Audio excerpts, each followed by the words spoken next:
I know your names. All right, so like I said, next week we're off because it's spring break. The week after that is the midterm exam. The midterm exam will be 33 questions. It'll be multiple choice. It'll be everything from the beginning of the semester until last lecture, which was last week. Go to your notebook and go to the first page, the first day you were taking notes, and you could start, like I said, checking off or highlighting what you need to know. The first thing we talked about was lighting. We talked about three-point lighting and why we light, and we talked about problems with three-point lighting. So, here's where it's at. And so what you need to know is you need to understand what three-point lighting is.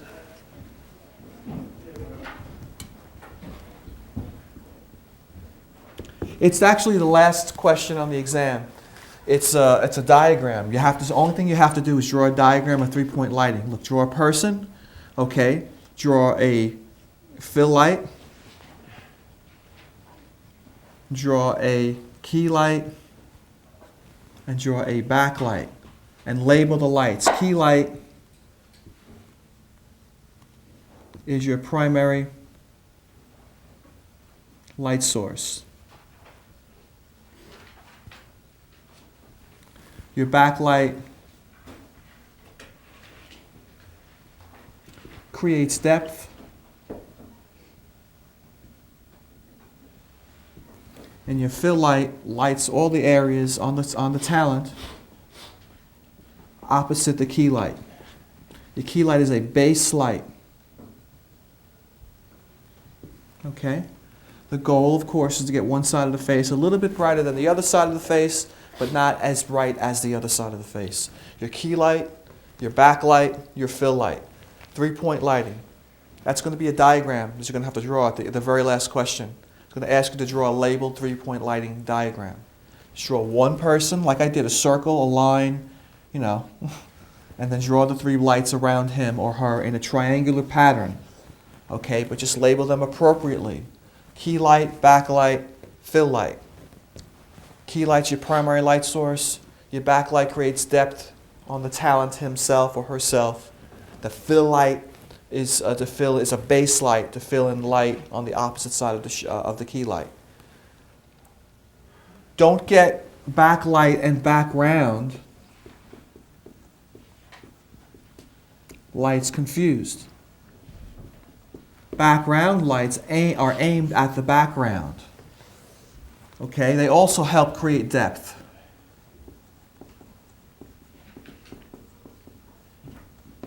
But the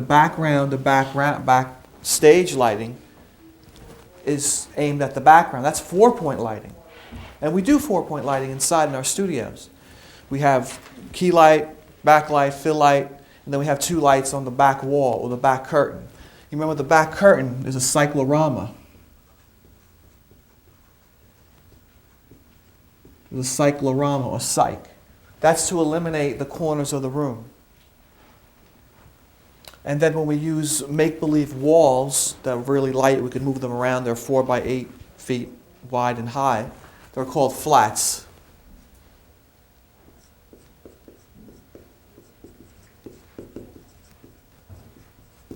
Okay? So that'll be a regular multiple choice question, the difference between a backlight and a background light or a backstage light. Another question would be about flats and walls. Another question might be about cyclorama. What's a cyclorama do? It'll be a multiple choice answer. Cyclorama makes the studio look curved. It eliminates the corners because it's very hard to light a corner without having multiple shadows that are very distracting. Neftali, you can shut the door, please. Thank you. The next thing would be problems with three-point lighting. When we talked about problems,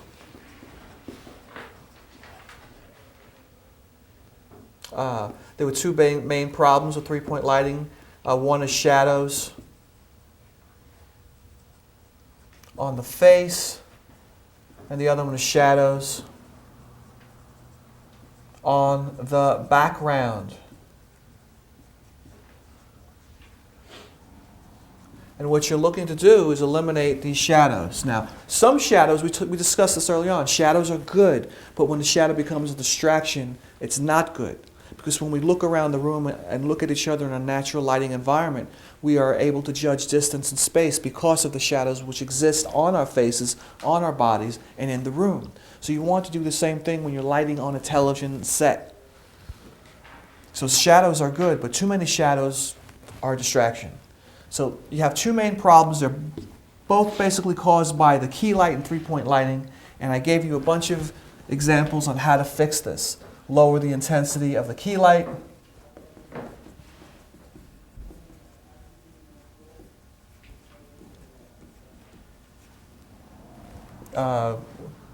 Use diffusion material.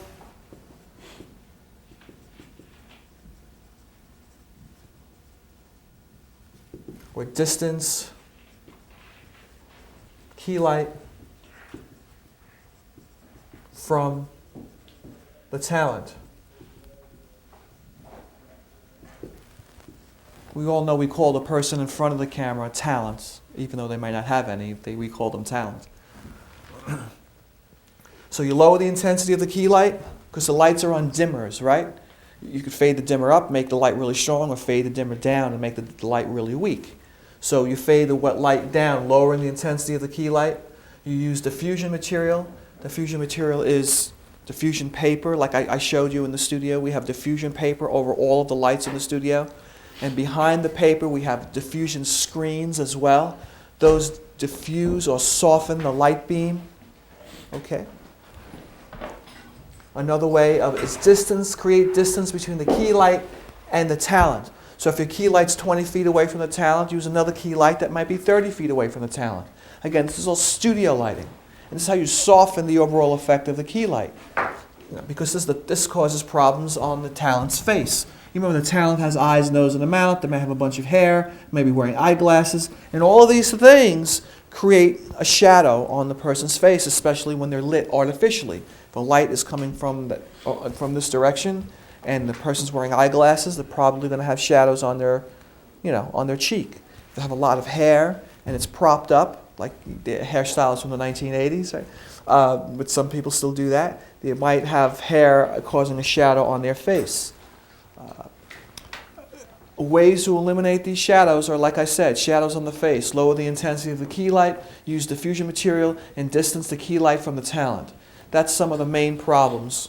Okay? Another thing, then you start to add lights. You can add something called add an eye light.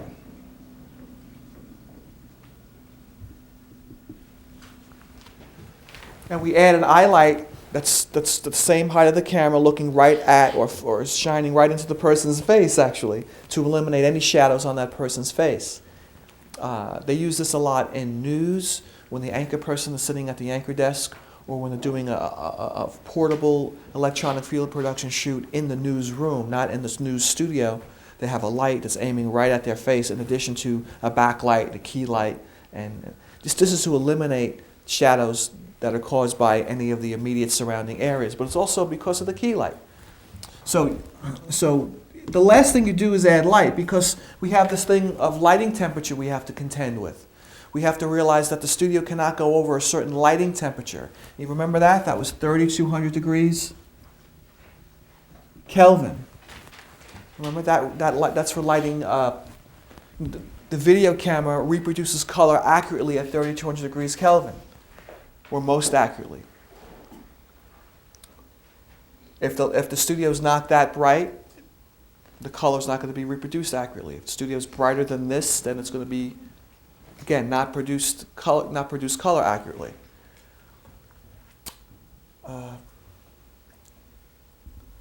Let's look at these. Let's look at the next. There will be a question on the test. It will ask you, what's the optimum studio temperature lighting? 6,400, 6,800, 5,600.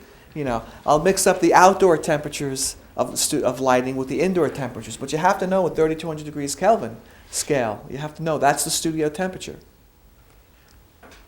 The second problem, shadows on the background. I meant to say shadows on the background.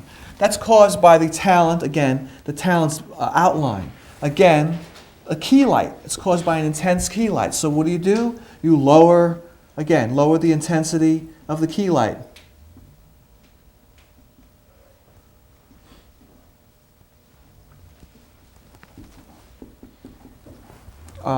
Change the direction.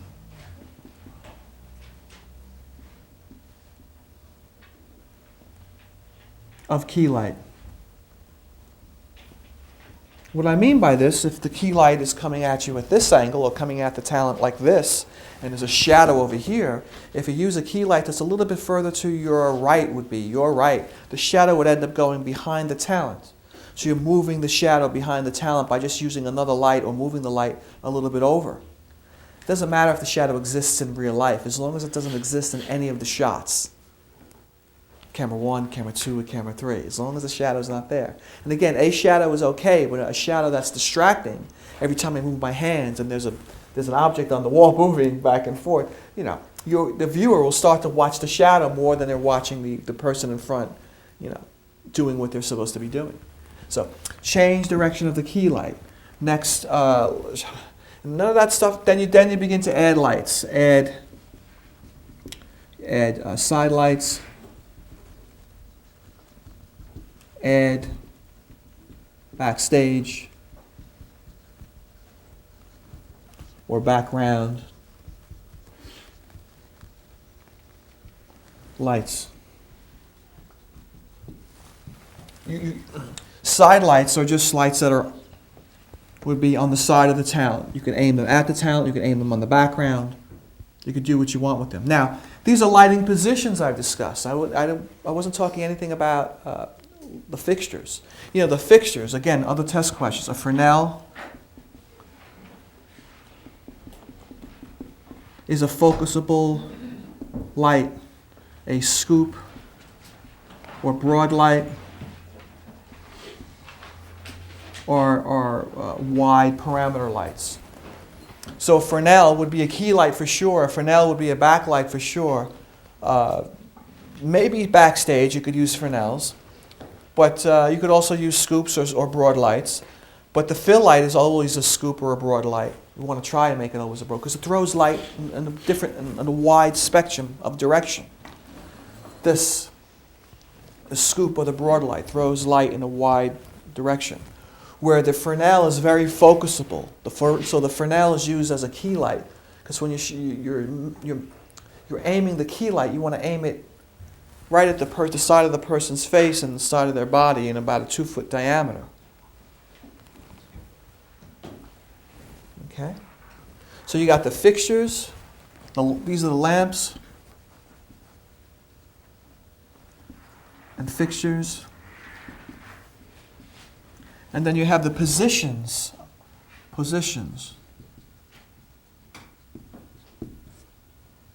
Of the lights. The positions of the lights are called something else, while the actual fixture itself is something else. Okay? After this, we talked about the waveform monitor. Remember I demonstrated for you inside the waveform monitor? That electronic scope that determines if there's too much light or not enough light. And there's a few measurements on the waveform monitor you need to know. First of all, you need to know what a waveform monitor, the main purpose is. So you got waveform monitor. A-V-E form monitor. The purpose of the waveform monitor is to measure light or measure brightness. Measure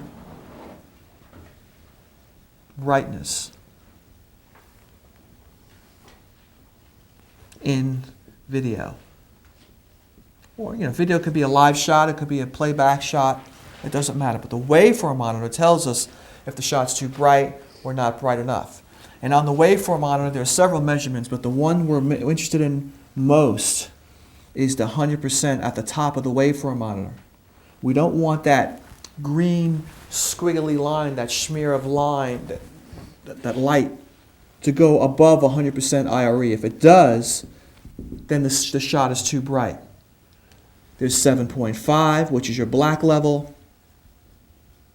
And we talked about different black levels, right? If you have 7.6, the black level is lighter than 7.5. You have 7.4, the black level is blacker or deeper than 7.5. And you witness this when you're watching television and it fades to black and then it fades up to a commercial and there's a shifting in color black between the commercial fading and the program coming on. They're not registered proper, both at 7.5. One might be registered brighter or lower, or darker, I should say, brighter or darker. So the importance of 7.5, the black level on the waveform monitor, tells you that the device is generating the right amount of black. Below that, you have your timing, which is 0. And below that is minus 40. You have your sync level. Your sync level, I demonstrated this for you inside. When I took the sync generator offline, the picture started to float on the screen, right? You saw an image that was distorted and there's a horizontal line and a vertical line halfway through the screen. This image wasn't locked down. So the sync level should always be constant. The timing should always be constant. If the timing is not constant, the picture is going to shift from left to right when you switch between pictures. But the 7.5 could vary, and that's what you're worried about or want to be concern yourself with. But mainly is the 100% IRE white level. You want to make sure the video does not go over 100%. So if I'm recording a shot of this person here, the lights are reflecting off of that person, I want to make sure the light level doesn't go above 100% IRE, stands for Institute of Radio Engineers. Okay, so when I take a shot of him from another angle, it may go over. And I need to determine why it's going over 100%. Is it because maybe the paper is too bright that he's using on the desk? Is he wearing a white shirt? Does he have light hair and there's too much light reflecting off of his head? Okay, so I need to look at that to make sure, because if I ignore it, it's going to cause distortion on the home television set. The person that's watching this picture is going to experience distortion either in color or eventually in sound, because it's all part of the same spectrum. A shot that's too bright will make your TV set hum.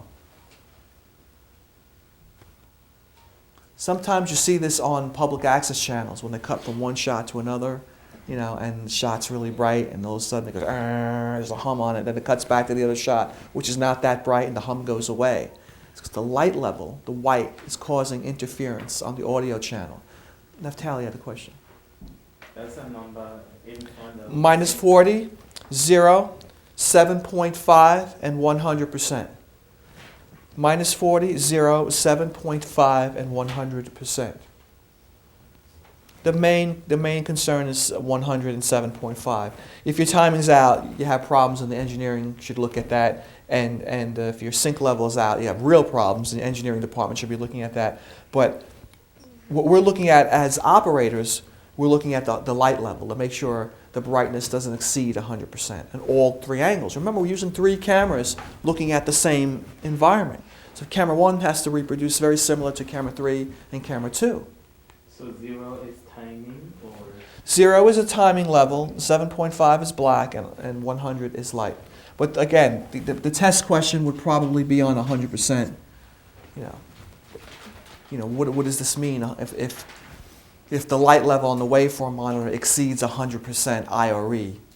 What does that mean? It means it's too bright. Exactly, it's too bright, and we need to do something about it. We need to determine if there's someone's wearing white clothing, they should not be wearing white clothing. We need to determine if the background is too bright, or if the props on the set are too bright, reflecting too much light. There could be something very, very, very similar, like a chair that's not white but reflecting light because of glare, can cause that to happen. What's up, Charlie? What if someone's wearing something dark? Does it matter? No, it doesn't matter. No, it doesn't matter. I'm concerned with the white level. I'm concerned primarily with the reflection. This is measuring the reflection of light off of an object. Okay? So we'll move on to the next lecture. The next topic we discussed was the cameras, the video cameras, and what you needed to know about the video camera with the parts of the camera and how that camera works. I'm going to erase this. And let's go over that very quickly.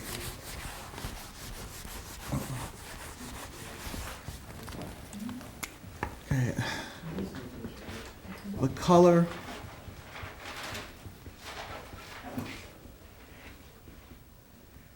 The color video camera. You have your viewfinder. right? You have, thank you. Just making sure you're there. You have internal optical system.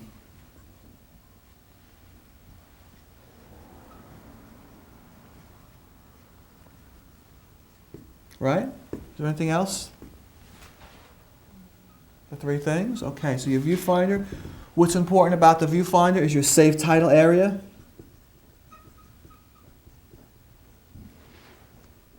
Or your essential area. And then your aspect ratio. What do those things mean? Let's take them one at a time. Aspect ratio is the simplest one. Today, most of us have flat panel 16 by 9 TV sets at home, right? They're rectangular. But just a few years ago, we had 4 by 3 TV sets at home, which were square or look like a box. This looks like a rectangle. So your aspect ratio is the difference there. 4 16 parts wide by 9 parts high, 4 parts wide by 3 parts high.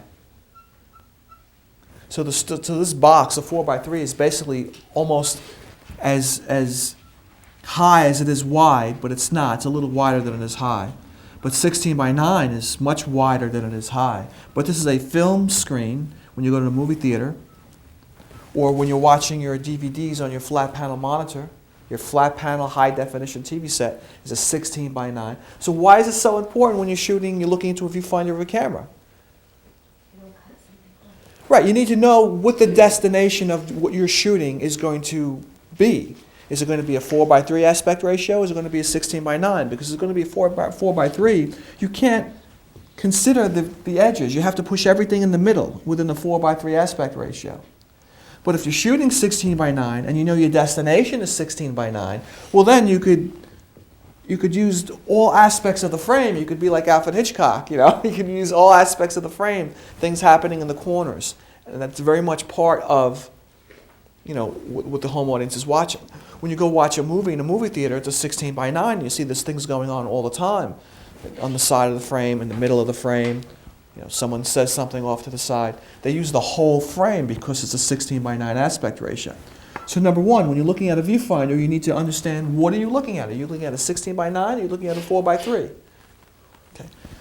Next is your essential area. Regardless if it's 16 by 9 or 4 by 3, you need to know where the main part of the screen is. You've learned now from working in the studio that you can't utilize the whole viewfinder and expect the home audience to see everything that's on that viewfinder. The home audience is going to see a little bit down from the top, a little bit up from the bottom, a little bit from the left, and a little bit from the right. So if you put important information to the edge of the screen, it's not going to be picked up because most of it is going to be cut out. And that's why there's usually a parameter box driven within the viewfinder, drawn within the viewfinder. There's a parameter box. Inside I have it taped off so you can actually see within the tape marks is what the essential area is, what is going to be recorded. So you have to be aware of that when you pick up any camera, when you pick up your camera phone, when you pick up a camcorder, when you pick up whatever, you have to be, where's the essential area? So I have to make sure I put everything in the middle. The safe titling area is virtually the same thing. But the safe titling area has to do with titles. When you're writing words that are going to appear on the screen. Don't put them down to the bottom. Don't put them flush left. Because the first letter is likely to be cut in half if you put it flush left. So you got a couple of spaces over. And don't put it on the bottom. Put it maybe 1 or 2 spaces up from the bottom. The same thing from the top. Don't put it on the very top. Put it 1 or 2 spaces down from the top. So it's the safe titling area. So a person's name, the last letter of their name is not cut off, or the first letter of their name is not cut off, or half the letters aren't seen because they're too low or too high. It's common sense. It's just things to think about as you're doing this. When you're writing up a graphic, you're very concerned with your safe title and essential area. When you're framing a shot, you're very concerned with essential area and aspect ratio. There's just things to be concerned with. It's very much common sense. The lens's job is what? To gather, right, gather reflected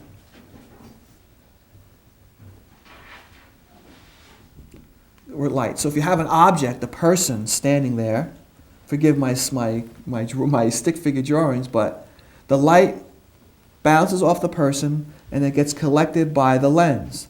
The lens is a series of lenses, concave and convex design, circular and skinny, circular and skinny. And what happens is when you move those pieces of glass further or closer together, the object in front of the lens gets larger or smaller. Well, the object doesn't get a lot larger and smaller, but it appears to get larger or smaller. Again, it's like using a magnifying glass. You use a magnifying glass, you put it in front of a page, you move the magnifying glass and the words get smaller or larger depending on how you move the magnifying glass. If you move your head at the same time you're moving the magnifying glass, you're also making the words of the page larger or smaller. So a lens is made up of a series of lenses within that configuration, which make the image appear larger or smaller in front of the lens. I gave the example of funhouse mirrors during the lecture. You've all been to a funhouse or the circus, and you go into a funhouse, and some of the mirrors that you see make you look skinny and tall, some of them make you look short and fat. Well, those are concave and convex mirrors. Okay, they're made to their extreme for the purposes of comedy in a funhouse and in the mirror, but in a lens of a camera, they're highly refined, polished pieces of glass. Okay, and the focus also is just a fine. The focus is just a fine movement, a very ever so slight movement of some of these lenses within the overall lens. So the lens's job is to gather reflected light. The lens's job is to zoom in and zoom out. The lens's job is to focus. And that's what's going on with the lens. The lens detaches from the camera. You can put different lenses on the camera. Okay? But that's the job. The next is the internal optical system, which is a big word or a fancy word for something that's really quite simple.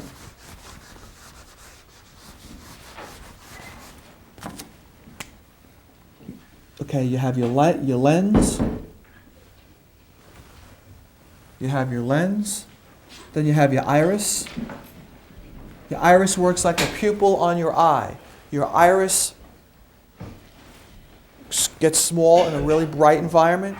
Your iris opens up and gets really wide in a dark environment.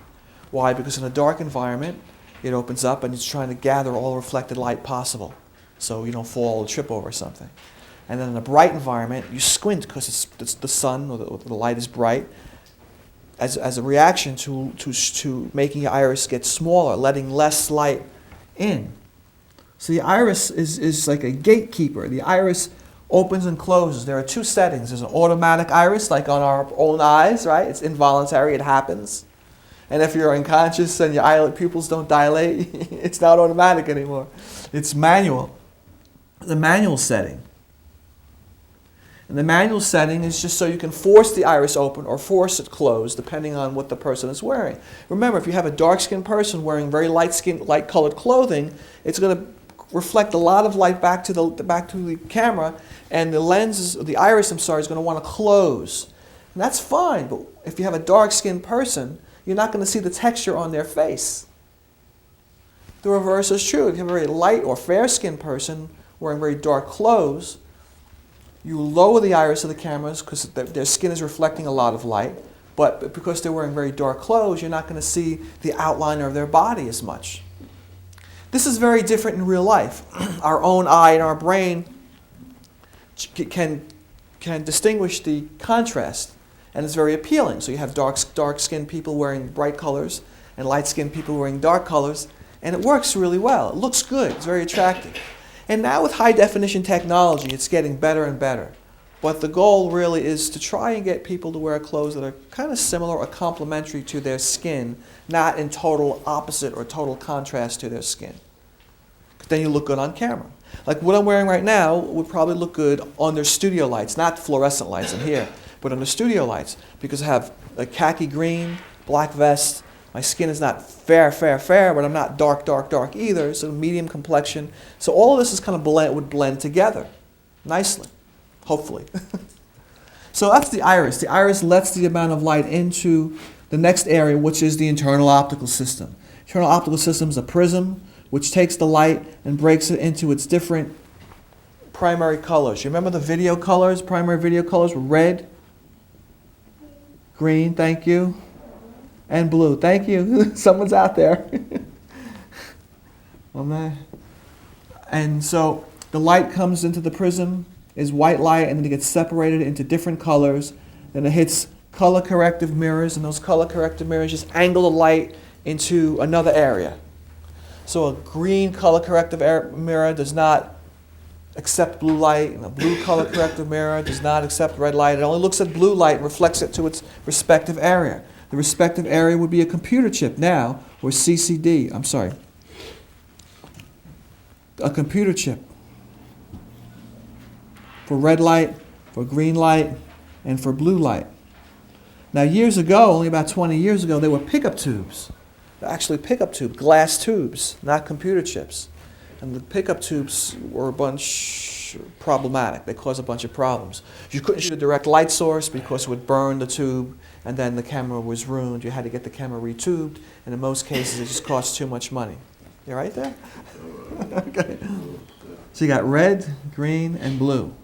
And if you look at the image that the camera is, is shooting or viewing, looking at the image just through the red pickup area or the red computer chip area, you would see the outline of the person's body in red light. If you looked at it through the green processing area, you would see the outline of the image only in green light. If you saw it, look at it through the blue processing area, the blue computer chip, you would see that image only made up of blue light. So that whole thing is remixed back together. That's why I drew the three circles: red light, green light, blue light. And as they overlap, there are different areas in which they overlap, which represent different percentages of that color, of the blue color and the green color. And in the middle, it's a combination of all three. This is mixed with the white or the grayscale. Like we talked about previously. The grayscale, the 100% white, the 7.5 black, that's the grayscale between that parameter. Now the grays, that's going to change depending on the environment you're in. If we put up studio lights in this room, the grayscale would be different than studio lights in another room, because the lighting, the size of the room, the color of the walls, how it reflects light is all very, very different. So you have your grayscale going from complete darkness to the brightest scenario after you white balance.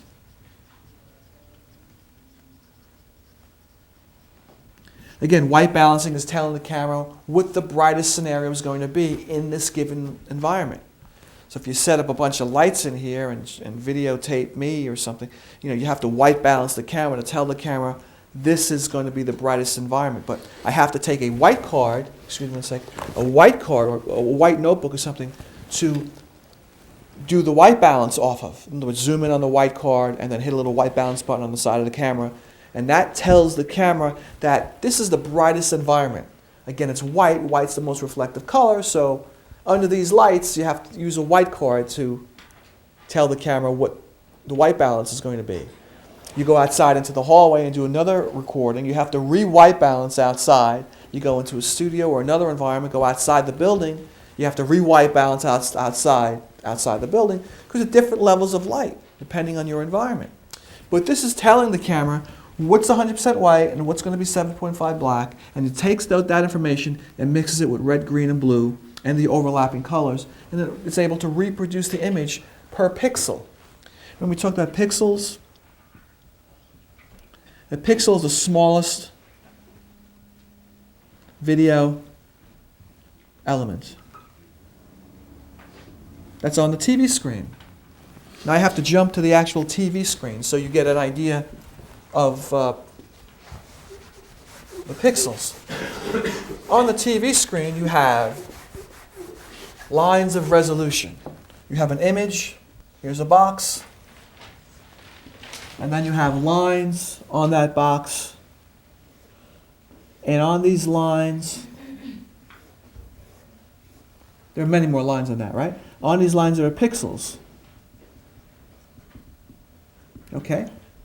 There are many, many pixels on the lines and many, many lines on the TV set.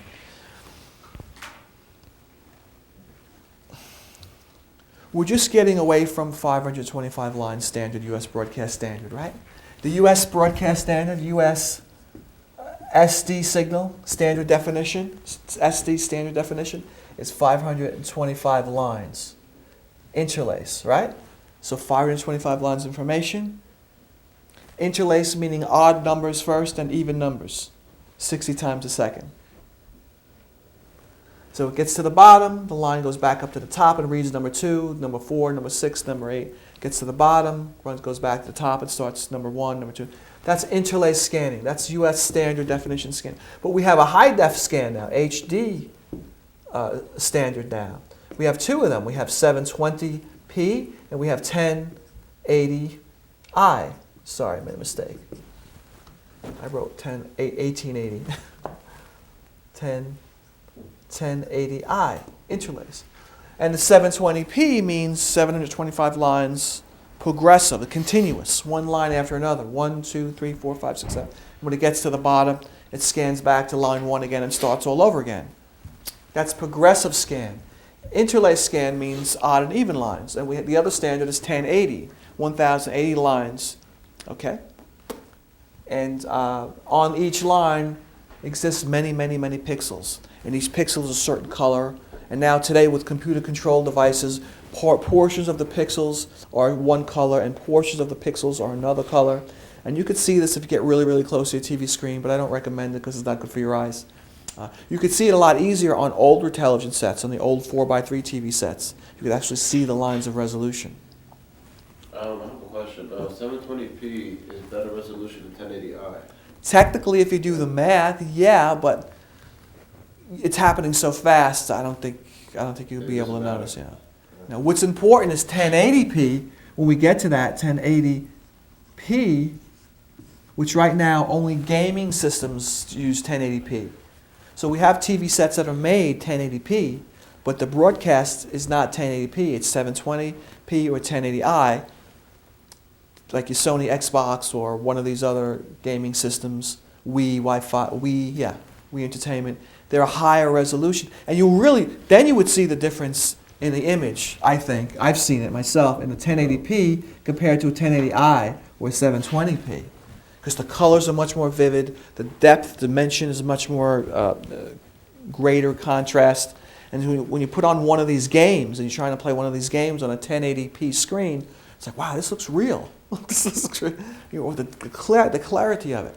But the difference between 720p and 1080i is only like 100 or so lines, and it's happening 60 times a second, so your eye isn't that advanced to see the real difference. You might notice in one TV set, the color is a little bit brighter or the picture's clearer. You might notice that. But I really don't think it's much of a difference. I don't think, people haven't really said it. I mean, electronically, sure, there's a difference.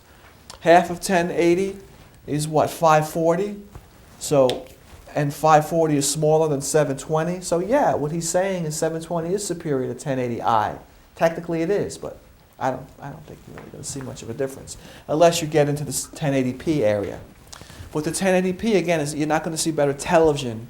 You're only going to see better gaming on a 1080p as opposed to a 1080i. Yeah, so you think 1080p is really only if you're into gaming. It's not much TV. Right. Because it costs a lot of money to transmit 1080p right now, but it'll happen. It will definitely happen in our. And there are higher resolutions than this. I mean, in the medical industry, when they're using robotics and they're using imaging during operations and doing scanning of body parts or internal organs, much higher resolution than 1080p. I mean, there are other resolutions. Just what we're using here as a standard. So everyone has a system that they could buy into. Like you have your phone and your portable TV and all these things. So 1080i and 720p are the high definition standards now.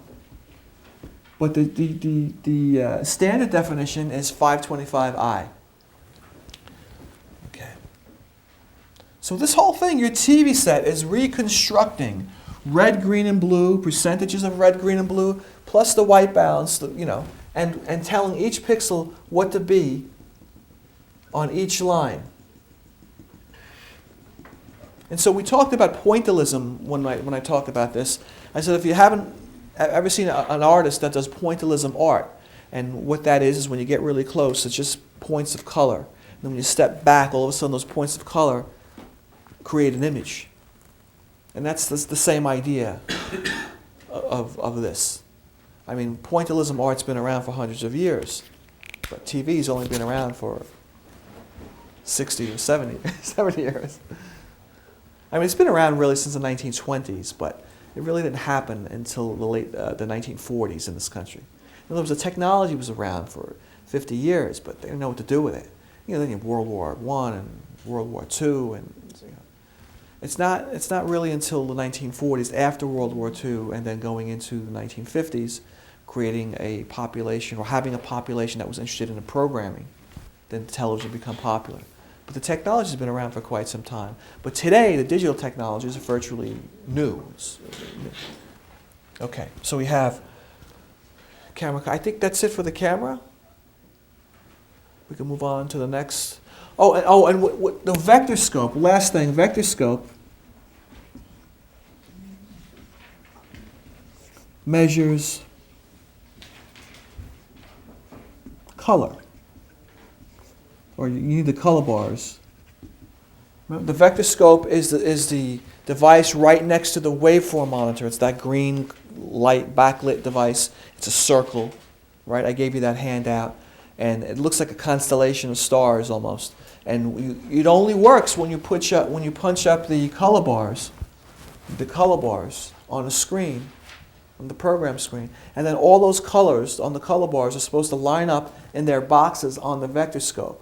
If they don't, well, then your camera's not processing color properly. But again, I demonstrated that to you inside. What you need to know for the exam is the vector scope measures color, a waveform monitor measures brightness. Just know the difference between the two. And it's fundamentals of television production. Let's just stay very basic.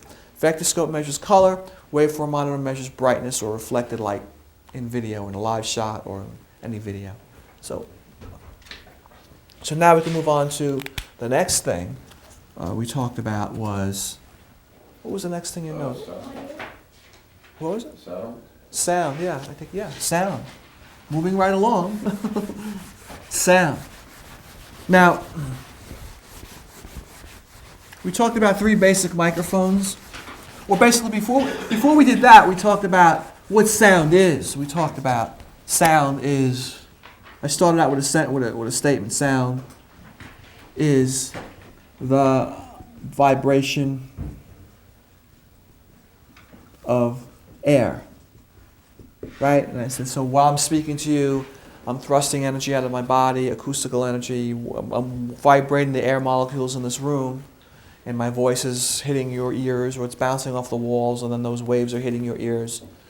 And so and your eardrum is vibrating, picking up those vibrations of air.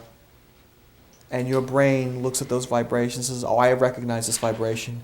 This means that, and that means this, and this means a certain word, or, okay. So sound is the vibration of air, and there's 4-stage pattern, right? Compression, balance, refraction, and balance again. I drew R-A-R-E. I drew a diagram showing you compression with a string, and the air molecules compress on that side.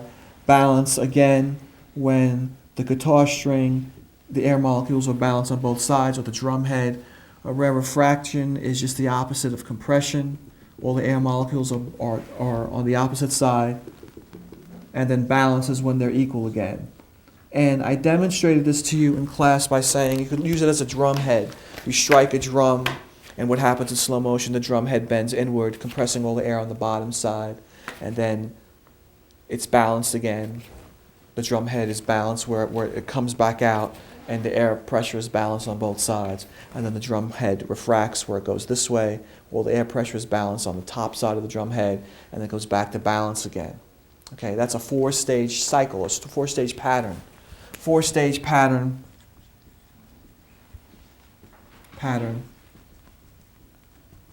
in 1 second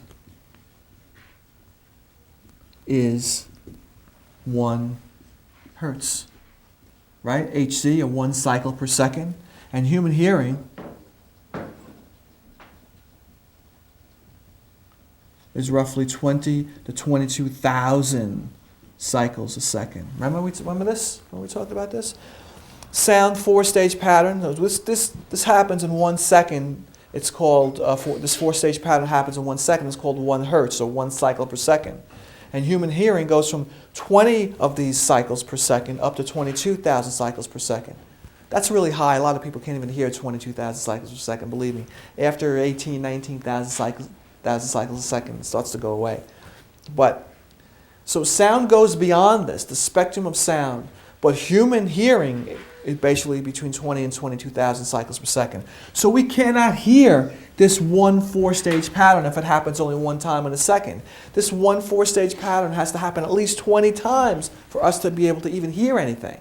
And it could happen up to 22,000 times. And that's how we break sound into different categories: low frequency,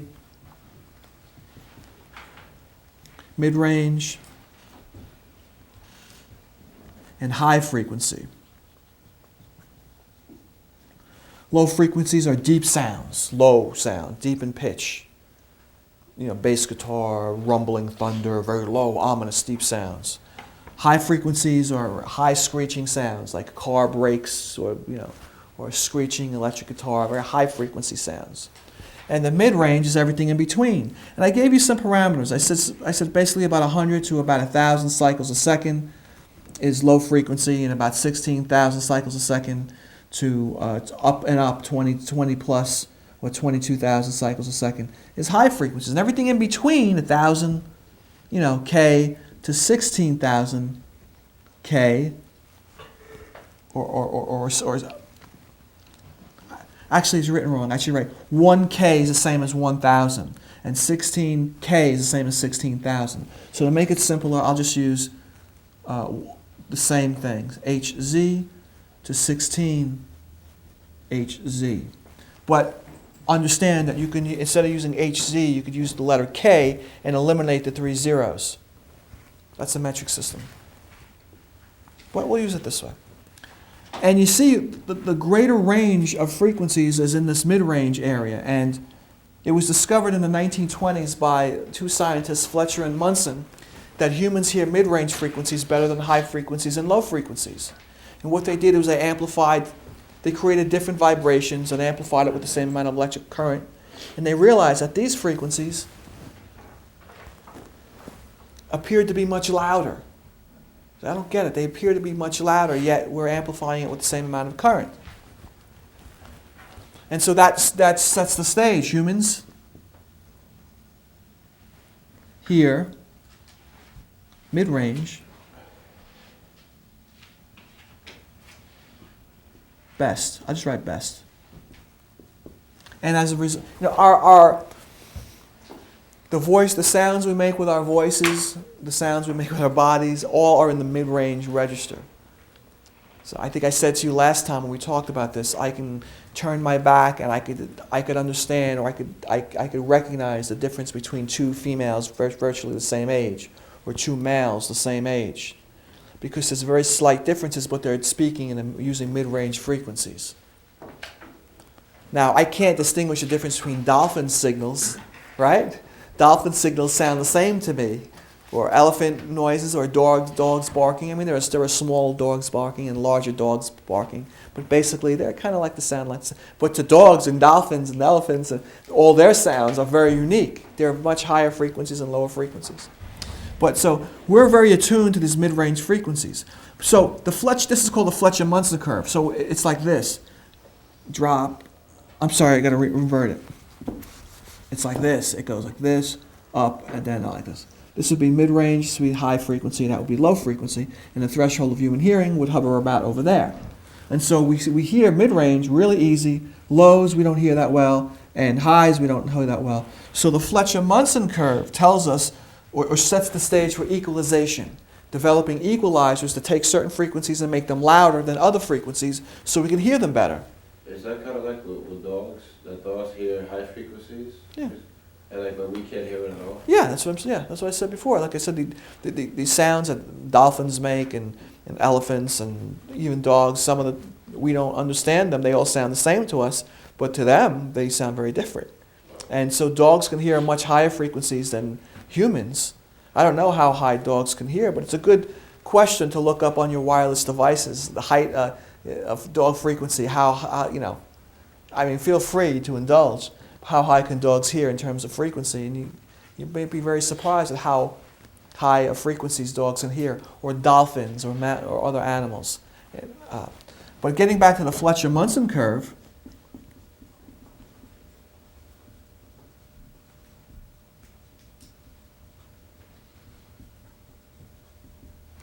Fletcher-Munson, two scientists that worked for Bell Labs in the 1920s, and they discovered that humans hear mid-range frequencies really easy, but they don't hear low frequencies or high frequencies that easy. So they figured out a way of devising an equalizer, taking some of these low frequencies and some of these high frequencies and raising the volume, and then taking some of these mid-range frequencies and lowering the volume. And that's what you have on your home stereo, or on your car radio, or on your phone equalizing settings system. You know, or your iPad. What it is an equalizer that's built in that changes the frequency amplification. It amplifies low frequencies, it amplifies high frequencies, but it sort of subtracts mid-range frequencies. So the outcome is an overall fuller, fatter sound and crisper and clearer sound.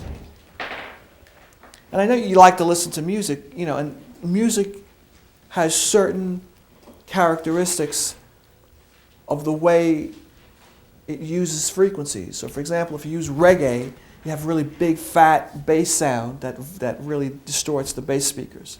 And if you listen to rock and roll or heavy metal, the high end is really, really piercingly crisp and clear, because the electric guitars and, you know, screaming vocals, they're very clear. And dance music, you know, again, the low end is very big and fat, but not distorted like in reggae. It's kind of, it makes you want to move your body, makes you want to thump your feet, tap your hand. And that's the purpose of it. So there are two types of equalizers. There's a graphic equalizer, and there's a parametric equalizer. The graphic equalizer works on the full spectrum of sound, whereas the parametric equalizer works on just mid-range. Right? And it would make sense to have an equalizer that works just on mid-range, because we hear slight differences in mid-range. We don't hear a lot of differences in high frequencies and low frequencies. So the graphic equalizer works on the full spectrum of sound, whereas the parametric equalizer works on just mid-range frequencies. We're doing good with time. We're doing good. And how do we distinguish between the graphic and the parametric? Well, basically it tells you right on the equalizer if it's a graphic EQ or if it's a parametric EQ. So that's one way of knowing. The other way of knowing is on the equalizer itself, the frequencies it outlines. The frequencies it outlines on a graphic equalizer would start very, very low and end very, very high. On a parametric equalizer, the frequencies would start in the mid-range area and end in the mid-range area. I drew last time, I drew a slide fader graphic equalizer on the board during the lecture. And there was these slide faders. And on the left, here's the device. And on the left side, it has, you know, -3, -9, -12, etc. Now, this might have +3. This might have +9. This might say +12. And that's volume. You know. And then over here, under each fader, there would be a number. This might be, 500 Hz. This might be 800 Hz. This might be 1,000 Hz. This one might go all the way up. If it was a graphic equalizer, it would end up going all the way up to 20,000, cycles a second. You know it's a graphic equalizer. So I took this fader, and if it's in the middle, it's not doing anything. But if I took this fader and I lowered it, it would be lowering volume at that frequency. If I took this fader and raised it up, it would be raising volume at that frequency without raising volume at any of the other frequencies. And that's what the equalizer does. Sounds are made up of layers upon layers of frequencies. My voice is made up of hundreds of thousands of frequencies. Yeah, okay, 100. And if you record my voice, and you could make it sound deeper or clearer or crisper, the tone, the actual quality of the sound, with an equalizer. And that's the whole point of it. But again, if you're recording my voice, you could only do so much with a graphic equalizer, low frequency, high frequency. My voice is made up primarily of mid-range frequencies, so you're going to want to look at a mid-range equalizer to make adjustments there. Remember, every sound you hear, the simplest sound in the world, is made up of more than one frequency. I said, my hand pounding on the table is made up of 3 distinct sounds I could hear just with my ear: the slapping sound, the thumping sound, and my ring hitting the table. But each one of those sounds is made up of hundreds and hundreds of frequencies. So that's how you make a firecracker sound like a cannon, that sort of thing. You make big sounds sound small. That's what I understand. So the Fletcher-Munson curve shows that humans hear mid-range better than the high frequencies and low frequencies, sets the stage for equalization. So we take this curve, which is like this, and invert it and go like, come on, where's my ink? And go like this, putting it. So you're raising bass, you're raising treble, and you're lowering mid-range. They're just reversing the curve using equalizers. And that's what your stereo does at home. That's you can do bass control, the tone control, and the volume. That bass control allows you to change the low-end frequencies, raise them or lower them. The treble allows you to change the high-end frequencies, adding volume or subtracting volume. But an actual equalizer allows you to select groups of frequencies and make them louder or lower. Okay? The whole importance of this was microphones, if you remember. This is a big lecture, I know. The whole importance of this was the types of microphones. There are 3 basic microphones, or types of microphones. We have your dynamic, or it's also called moving coil. We have your ribbon microphone, and you have your condenser mic. Okay? Again, the difference is the diaphragm of the microphone. You drew these in your notebook when I did the 1-hour lecture. Let's come over here and erase this now.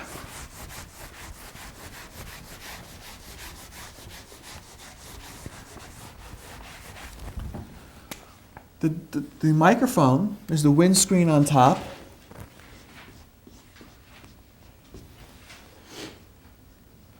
Right? You speak into the microphone, and the windscreen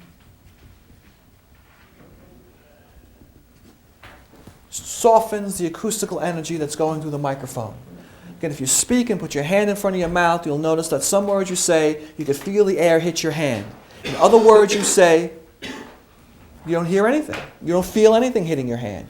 Which just is to prove to you that to make certain sounds, to create certain, you have to thrust a lot of air out of your body.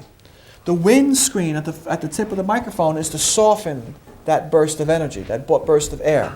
Past the windscreen, you have your magnet.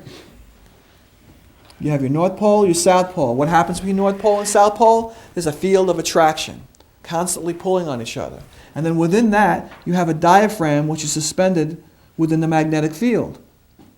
In a moving coil, you have just that, a moving coil. It looks like that with a coil wrapped around it. You speak into the diaphragm. The diaphragm is very thin. It vibrates, vibrating the hundreds of rotations of coil wrapped around the diaphragm. When you move a magnetic object in and out of a magnetic field, what do you create?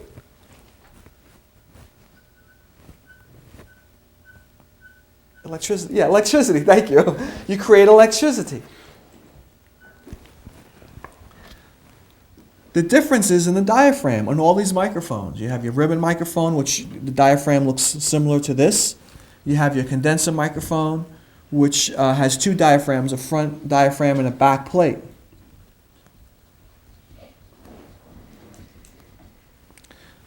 Okay. The ribbon microphone is very fragile because it's a very thin connection.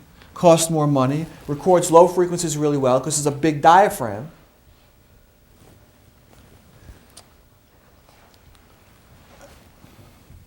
The condenser microphone is the one with the back plate that has sort of like two diaphragms. You have to think of it that way, even though you have a diaphragm in the front and then you have a back plate which has a negative charge,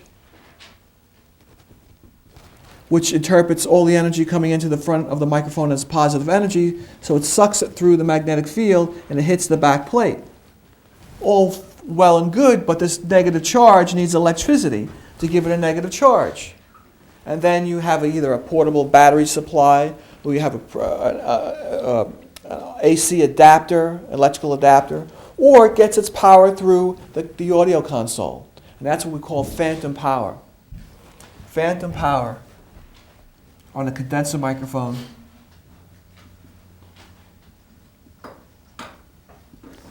the microphone gets its power through the audio console. Phantom power means you can't see the power supply. Phantom means invisible. Ghost, right? It's not there. So it gets its electricity to charge the back plate with a negative charge. It comes through the console, through the cable. And of course you have to make sure that the console is compatible with the microphone and vice versa, so that it could supply a phantom powered condenser microphone with an ample supply of electricity for the microphone to do its thing. Again, the microphones, the difference is the diaphragms. And of course that has a relationship to how it records sound. You know, a dynamic moving coil mic records a good cross-section sound, low frequencies, high frequencies, and medium frequencies, but it leaves a lot of stuff out. A ribbon microphone records low frequencies really well and not high frequencies that well. A condenser microphone is really the best of all, but you have this issue with power, with a power supply that has to be remedied. You know, I'm not saying it's a hard thing to remedy. Your setup might not allow for this, and so you don't use a condenser microphone. But a condenser microphone has a very clear and concise frequency response, frequency reproduction. They're all cost differently, of course. You could buy one of these for about $100. You could buy a ribbon microphone. Nowadays, you could buy one for about $100, but usually they were like from $500 and up. The vintage ribbon microphones are like $25,000. You know, they're the big ones that you see on David Letterman's desk. That's really a dynamic microphone, but it's modeled to look like a ribbon microphone. And then the condenser microphone, about $300 and up. These microphones can have up to 4 pickup patterns.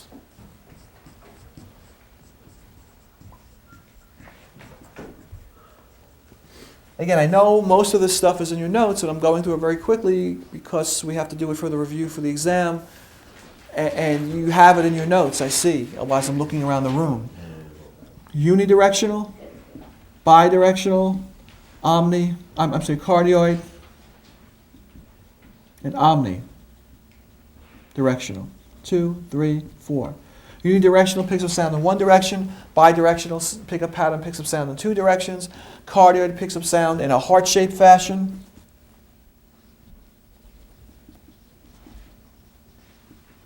Heart-shaped. And omnidirectional picks up sound in all directions. Cardioid, there's 2 types of extensions to a cardioid pickup pattern. There's a super and hyper cardioid pickup pattern microphone. These are the shotgun microphones you see used in the studio, or some of them used on the street. They're cylindrical microphones in which there's a windscreen, a big fluffy windscreen wrapped around it, and this records distance. This may record maybe 15 feet, depending on the microphone. This might record 25 feet away, depending on the microphone. Super and hypercardioid. So that comes off of it's a heart-shaped pickup pattern. I'll draw the pickup patterns again for you real quick. You have your microphone. Unidirectional is in one direction, right? Bidirectional is in 2 directions. Omnidirectional is all around. And cardioid is an upside-down heart shape.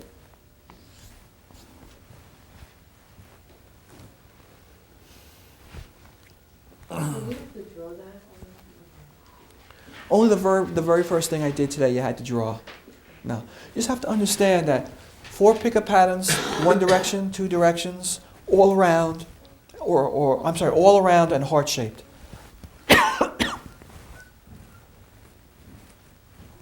You don't have to draw any of that. I just drew it so you get a better sense of it. Unidirectional picks up sound in one direction, bidirectional picks up sound in two directions, cardioid picks up sound in upside down heart shape, omnidirectional all around. And they're used for different purposes, which we discussed at length during that lecture. Now let's get to the studio portion of the class. In here, there are things you need to know that you need to explain or be able to pick out on paper. For example, this is easier though. Now on the camera, tilting and panning. So if we had a shot of a person,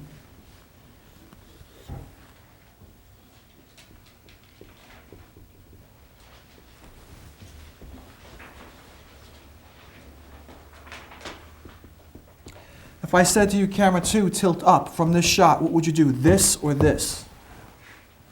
If you were shooting this in your viewfinder, and I said, camera, you're the camera guy, camera gal, camera person. Usually we address you by numbers, camera 2, camera 1, camera 3, until we know you by name eventually. Camera 2, tilt up, what would happen, this or this? The top one. Tilting up? Think about it, Caitlin.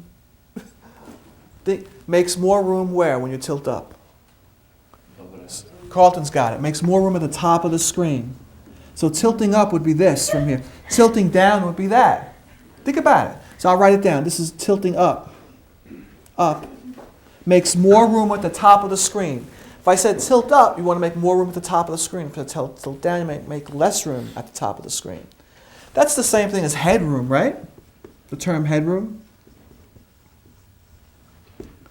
If I said camera 2 tilt up, or give me more headroom, you would tilt up. If I said camera 2 tilt down, or give me less headroom, you would do that. It's the same thing. It's headroom. Distance between the top of the person's head and the top of the frame. Headroom. Let's do, while you're writing, I'll draw another diagram.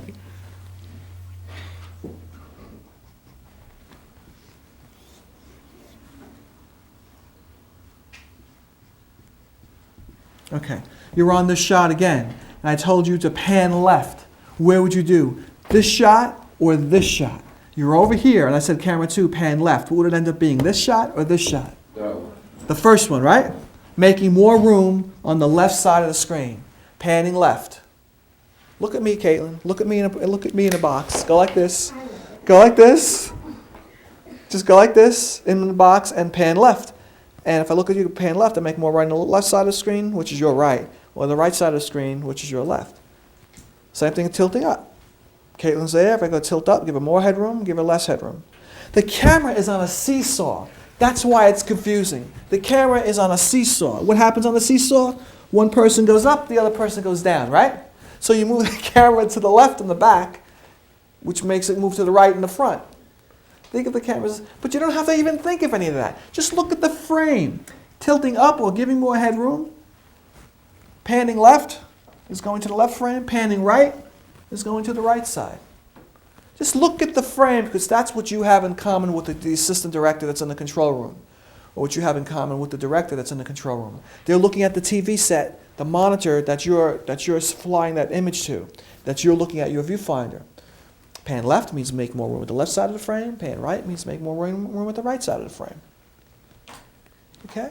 Tilting up means more headroom, so you have to push the back of the camera down, because it's on a seesaw, so it's going to go up. Tilting down, you have to lift up the back of the camera, makes the camera tilt down. But that's logical. But that'll confuse you. It might confuse you. Just look at the frame. Left side of the screen is panning left, right side of the screen is panning right, tilting up is the top, tilting down is the bottom. Okay? On the directing console, there's a multi-image display console. We're almost finished. I'll give you a nice long break, I promise.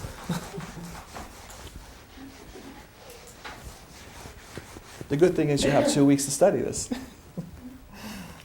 On the directing console, we have this big multi-image displayer, right? And there are two main boxes up at the top with two images, right? One says PV, the other one says PGM. Then there's 8 images down below.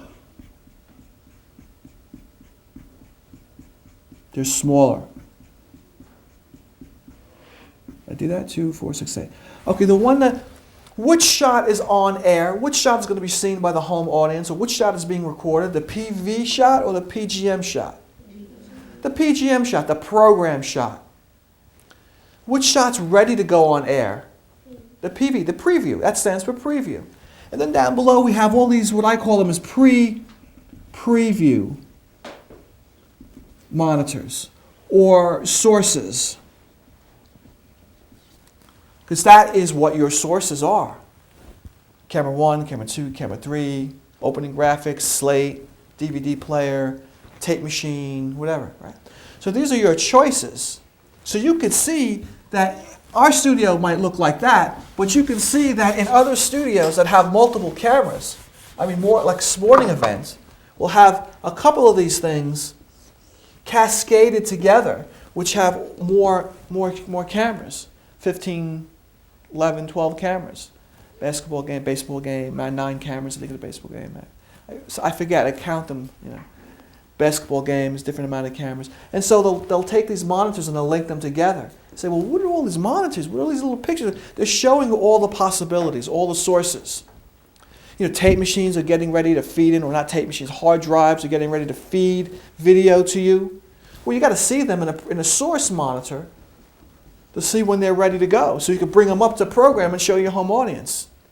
So inside we just have this, preview and program, and these source monitors. But if you look at another studio, like that covers sporting events or anything like that, you'll see there are many more of these gigantic monitors that are cascaded together, which show you all the other possibilities that you can show your home audience. That's really all that is. Okay, let's look at graphics. Almost done, almost done. Graphics.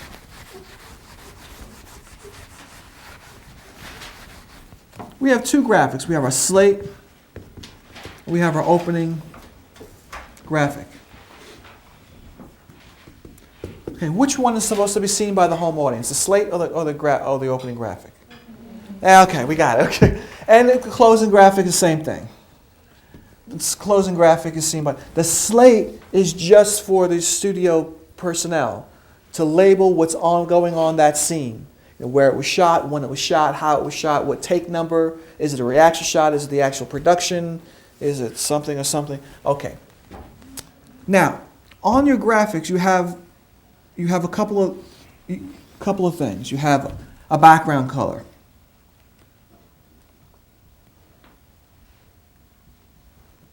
In the case of the board, the background color is what? White, right? If you have white paper, your background color is white. You have your letter color. Let me do it this way. Is black, according to what I'm doing here. Okay. Then you have your shadow color.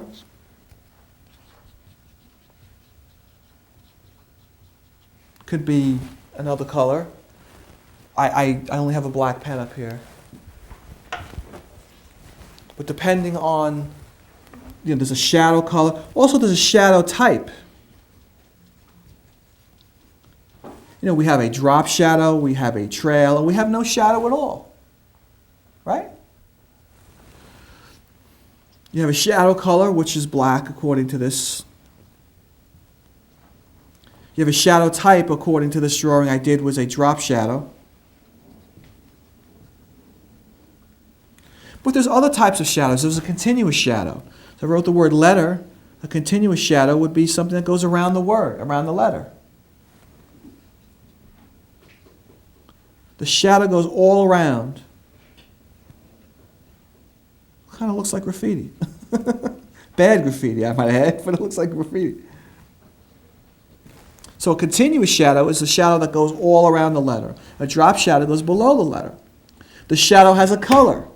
Or you could choose not to have a shadow, in which the shadow color wouldn't matter because there's no shadow. Okay, so you got your background color, you have your color of your letters, your color of your shadow, and your shadow type. Again, you guys know this from working on a computer nowadays, but those are all the things you need to consider when you're working on graphics. Your letter size.